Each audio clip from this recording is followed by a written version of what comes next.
A cooperación entre os concellos da Ría da Estrela e a Deputación da Coruña permitiu a implantación destas cartas dixitais nos locais hostaleiros da comarca.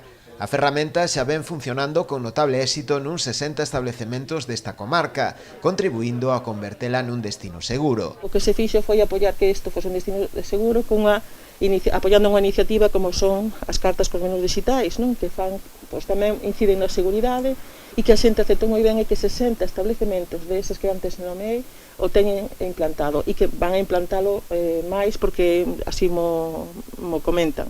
O acto contou tamén coa presenza do vicepresidente da Deputación da Coruña, Xosé Regueira, entidade que financiou o 80% do custe da implantación destes menús digitais a través dunha aplicación online dentro da liña de apoio a entes de xestión de destinos. Sabemos que vivimos un momento complicadísimo a nivel turístico, non só para a temporada, sino para a totalidade do ano, pero eu son dos que me gusta ser optimista e creo que debemos tomarnos esta crise tamén como unha oportunidade.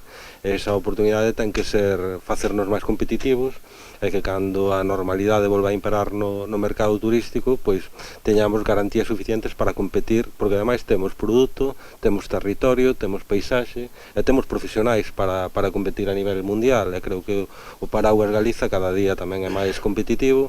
Este impás tennos que facer máis fortes e, sobre todo, saber que os retos que temos polo futuro van ser interesantes e eu agardo que compensar os malos momentos que estamos pasando agora mesmo. O uso desta nova ferramenta é sinxelo e o cliente accede aos menús de cada establecemento mediante un código QR, eliminando o uso das cartas dos menús físicas, evitando así unha posible vía de transmisión da COVID. Calquera hostaleiro da comarca pode beneficiarse do menú Ría da Estrela, solicitando a súa adhesión ao programa.